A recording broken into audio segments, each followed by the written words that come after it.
Assalamualaikum warahmatullahi wabarakatuh. Selamat pagi, selamat siang, selamat sore, selamat malam, selamat dunia akhirat, langit dan bumi. Senang sekali saya kembali menjumpai Anda di channel Imron Kaya Raya.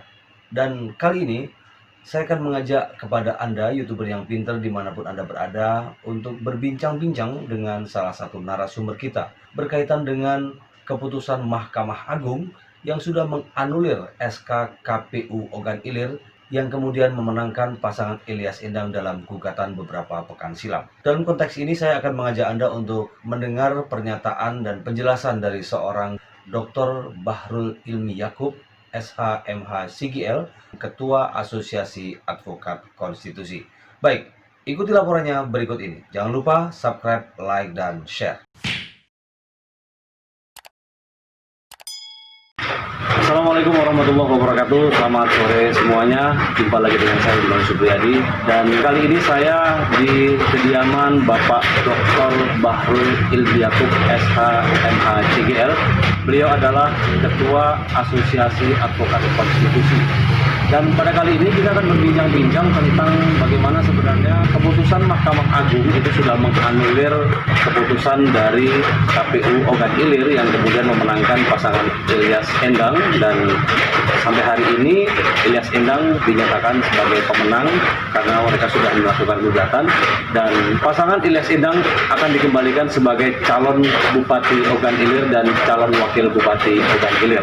Nah, kita akan berbincang-bincang bagaimana dalam perspektif hukum tata negara bersama Dr. Bahrul Ilmi Yakub. Bang Bahrul, ini Mahkamah Agung sudah memutuskan dan menganulir keputusan SK KPU Ogan Ilir tentang diskualifikasi pasangan Ilyas Endang. Dari perspektif hukum tata negara gimana, Pak? Terima kasih ya.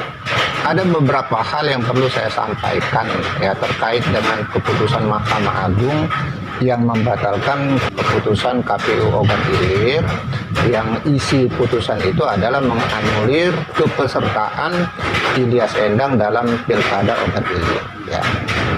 Dengan demikian secara substansi artinya Mahkamah Agung mengembalikan ya kepesertaan Ilyas Endang itu sebagai calon ya, paslon ya, pasangan calon bupati, wakil bupati Ogan Ilir untuk Pilkada 2020 untuk masa jabatan 2020-2025.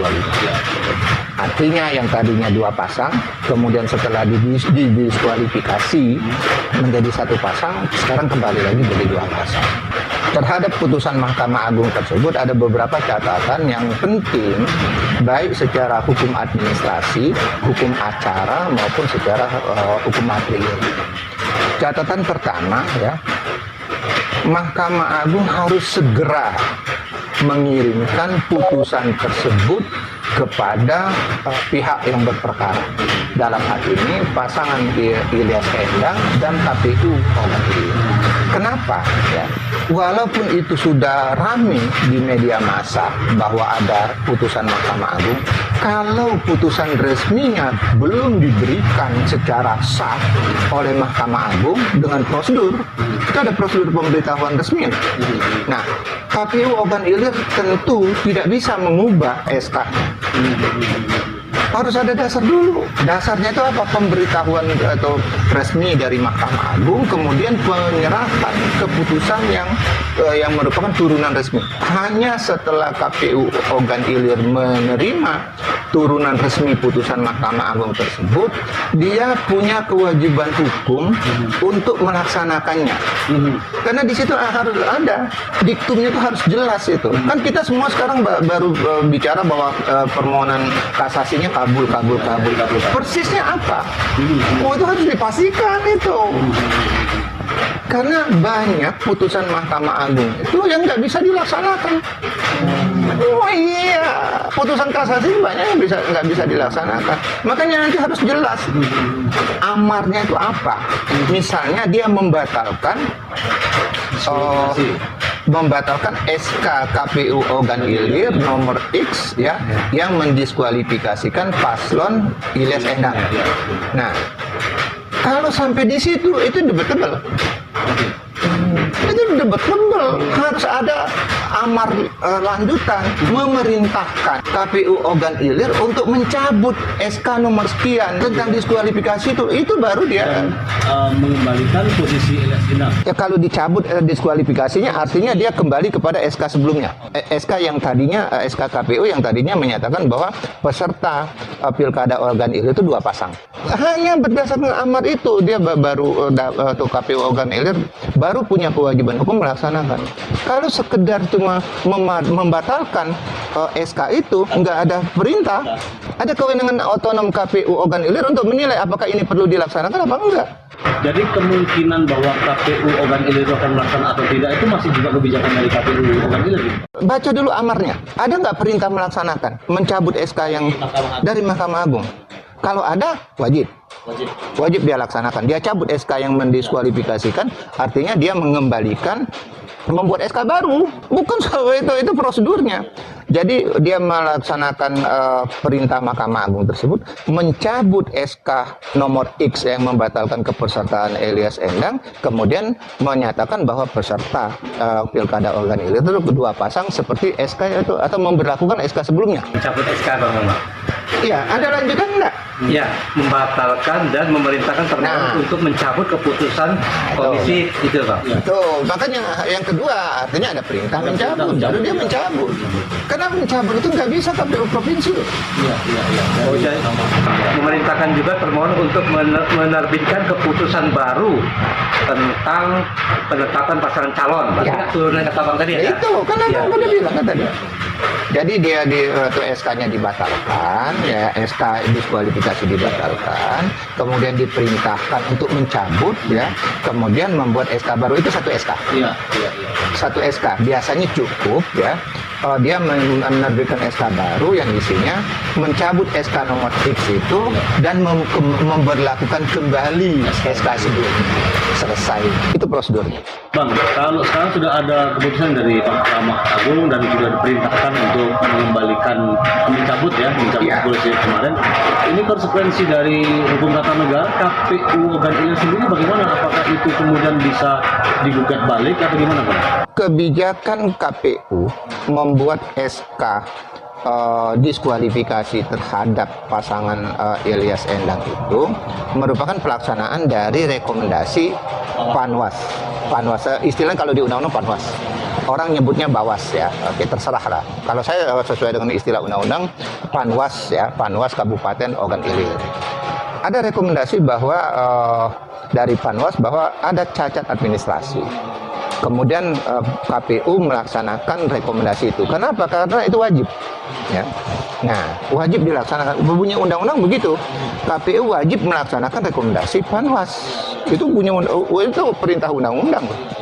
Nah, jadi kemudian KPU mengeluarkan SK, ya. Nah, terhadap SK secara hukum, ya, SK pendiskualifikasian Ilyas Endang yang dikeluarkan oleh KPU itu merupakan pelaksanaan perintah jabatan, perintah undang-undang, kemudian harus dilaksanakan oleh KPU sebagai penyelenggara pilkada. Perintah jabatan itu. Nah, terhadap perintah jabatan, kebijakan yang merupakan pelaksanaan dari perintah jabatan, ya, tidak bisa dituntut secara pidana. Nggak bisa, karena dia punya kewenangan otonom. Konsekuensinya apa? Konsekuensinya yang paling tinggi konsekuensinya, ya, pertama terhadap keputusan sudah dinilai dan dianulir, ya selesai. Itu namanya pengawasan berjenjang, dalam hal ini pengawasan keputusan oleh pengadilan. Kemudian ternyata menurut pengadilan Mahkamah Agung keputusan itu salah. Ya udah, konsekuensinya dia perbaiki sesuai dengan perintah putusan. Makanya tadi saya katakan, ya, harus jelas isi amar putusan itu apa. Iya, apakah dia sekedar membatalkan SK atau ada perintah untuk mencabut?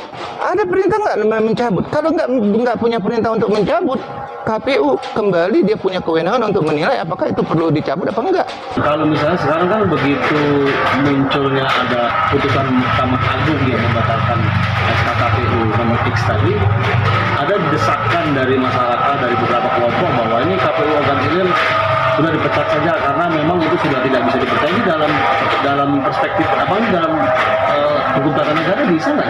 Nggak bisa. Jadi silakan ya, kalau misalnya ada aspirasi dari elemen masyarakat tertentu yang menghendaki karena ternyata KPU telah membuat keputusan yang oleh Mahkamah Agung dianggap keliru, kan begitu. Resikonya ya dia harus melaksanakan apa yang diperintahkan oleh Mahkamah Agung. Itu resiko hukumnya. Resiko kedua, konsekuensi pidana nggak bisa karena dia melaksanakan perintah jabatan sepanjang atau tidak ada aspek-aspek pidana misalnya korupsi apa segala macam itu ya. Nah, kemudian apa yang bisa dinilai? Jadi kalau misalnya ada ketidakpuasan terhadap KPU organ hilir, ya satu-satunya pintunya untuk menilai tindakan. Nah, kalau itu kan keputusan. Jadi ada dua tuh. Walaupun untuk momennya satu ya, KPU membuat tindakan kemudian memproduk SK, yang dibatalkan Mahkamah Agung itu SK-nya loh. Tindakannya belum dinilai. Nah, kalau misalnya ada elemen masyarakat menganggap ada tindakan yang keliru oleh KPU organ hilir, satu-satunya cara untuk men-challenge atau menilai itu adalah lapor ke DKPP. Cuma itu. Itu boleh dilakukan oleh elemen masyarakat. Oh boleh. Silakan. Ya? Iya, itu laporan terhadap penyelenggara pemilu itu sebenarnya pertama yang punya legal standing bagi istilah hukumnya, yang punya kedudukan hukum untuk melapor itu adalah pihak yang dirugikan secara langsung. Siapa itu? Ya, mungkin pasangan calon yang didiskualifikasi. Atau tim sesnya gitu. Ya, itu kan itu dia bisa diwakili oleh tim sesnya, ya, atau diwakili oleh kuasa Ini hukum. melaporkan perilakunya, Bang ya. Tindakan. Ya, tindakan dari KPU Ya, organ hilir. tindakan ya. Bukan keputusan sudah selesai. Sudah selesai. Ya. Tindakannya ya. Mungkin dalam bertindak kurang profesional, kan itu ada melanggar etik. Satu-satunya silakan lapor, buat laporan ke laporan atau bahasa lainnya gugatan ke DKPP terhadap KPU organ hilir yang tuntutannya apa? Ya penjatuhan sanksi. Sanksi kan berbentuknya dari pemecatan permanen, pemecatan skorsing ya, atau skorsing beberapa saat, atau ada sanksinya ya, sanksi teguran misalnya. Ternyata pelanggarannya cuma ringan misalnya. Kan ada di bawah skorsing itu kan teguran tertulis, teguran lisan. Nah silakan nanti DKPP menilai. Kalau bisa tadi Abang bilang kalau ada indikasi misalnya ada dugaan korupsi di situ itu masuk dalam perlakuan. Itu baru ranah pidana. Nah, itu baru ranah pidana dan ada aturan untuk hal atau perkara pidana yang terkait dengan pilkada kan ada perintah dari Kapolri bahwa itu ditunda sampai pilkadanya selesai. Nah, kemudian putusan Mahkamah Agung ini ke KPU organ hilir, apakah mungkin Bang secara hukum tata negara kemudian nanti proses pilkada 9 Desember itu kemudian akan diambil alih oleh KPU Sumsel atau tetap bisa berjalan? Ada alasan untuk pengembalian itu, enggak serta merta. Ya, enggak semudah itu. Ada alasan undang-undangnya loh. Baca dulu alasan pengembalian itu. Enggak bisa. Karena SK-nya dibatalkan lantas dianggap enggak kredibel, kemudian kewenangan penyelenggaraan diambil oleh KPU Sumsel. Enggak semudah itu. Ada alasannya. Antara lain, alasan untuk pengambil alihan itu adalah pertama, KPU dianggap tidak mampu menyelenggarakan pilkada itu. Itu satu, ya. Artinya kan kemampuan untuk menyelenggarakan. Yang kedua, alasan untuk pengembalian oleh KPU yang lebih tinggi, dalam hal ini KPU provinsi ya, ternyata jumlah komisioner itu kurang dari 2/3. Tidak bisa menyelenggarakan rapat pleno untuk mengambil keputusan. 5 kan jumlah anggotanya, misalnya cuma anggotanya cuma 2, kan gitu. Kalau 3 masih mungkin ya. 2. Itu alasannya ya. Pertama, secara profesional dia tidak mampu. Yang kedua, jumlah komisionernya tidak mencukupi, tidak korum. Akibatnya apa? Nggak bisa mengambil keputusan. Baru kemudian bisa diambil alih. Kalau persoalannya tidak bisa ya? Tidak bisa otomatis, harus dinilai dulu. Yang paling mungkin adalah untuk sekarang penyelenggaraan pilkada tetap oleh KPU organ hilir tapi dengan supervisi. Supervisi secara berjenjang ada di KPU provinsi. Tapi kalau karena ini dianggap quote unquote ada masalah ya, masalah integritas misalnya atau kredibilitas, ya supervisi langsung. Jadi itu pelanggaran yang dianggap oleh publik sebagai pelanggaran moral dalam tanda kutip yang dilakukan oleh KPU organ hilir karena sudah dibatalkan oleh MA itu tidak serta-merta bisa. Nggak bisa, itu asumsi. Hanya putusan pengadilan atau putusan DKPP yang punya validitas hukum atau yang sah secara hukum untuk menilai tindakan KPU organ hilir. Baru kemudian setelah itu apakah? Nah, baru kemudian ada tindakan lanjut. Sepanjang nggak ada putusan DKPP atau putusan pengadilan yang menyatakan dia salah, nggak bisa. Jadi KPU kan itu tetap harus menjalankan. Bang Bahrul, terima kasih pemirsa. Baru saja kita dengar obrolan kami bersama Dr. Bahrul Ilmi Yaakob, Ketua Asosiasi Advokat Konstitusi. Dan saya Indro Subriyadi. Terima kasih. Selamat sore dan wassalamualaikum warahmatullahi wabarakatuh.